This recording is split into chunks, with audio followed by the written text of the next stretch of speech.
গোটা পৃথিবীতে ছড়িয়ে পড়লো। এদিকে রোম পর্যন্ত, শাম পর্যন্ত, হিন্দুস্তান পর্যন্ত চলে আসলো। মদিনার সনদের মাধ্যমে মদিনার মুসলমানেরা নবী মুহাম্মদুর রাসূলুল্লাহ সাল্লাল্লাহু আলাইহি সাল্লামের নেতৃত্বে একটা আদর্শ জাতি গঠিত হয়েছে। কিন্তু কোথাও এই মদিনার সনদের সাথেও মুহররমের সম্পর্ক নাই, হিজরতের সাথেও মুহররমের সম্পর্ক নাই। ইয়া রাসূলুল্লাহ, তাহলে কোনটার সাথে আপনার সম্পর্ক? মুহররমে? নিশ্চয় মক্কা বিজয় হবে না। আমরা দেখি মক্কা বিজয়ও আমার নবীজি মুহররমের সাথে সম্পর্ক নাই।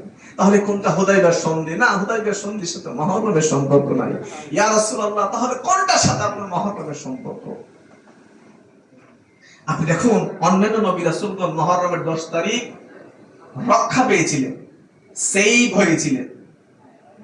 আদম আলাইহিস সালাম তওবা কবুল হয়েছে, জান্নাতে এসেছিলেন, নিয়ামত প্রাপ্ত হয়েছে। মুসা আলাইহিস সালাম উনি মুক্তি পেয়েছিলেন, ইউনূস আলাইহিস সালাম মুক্তি পেয়েছিলেন, মা হাওয়ার সাথে মিলিত হয়েছিল, অনেক দিনের বিচ্ছেদের পর মিলিত হয়েছিল। সবগুলি নিয়ামত এবং রক্ষা পাওয়ার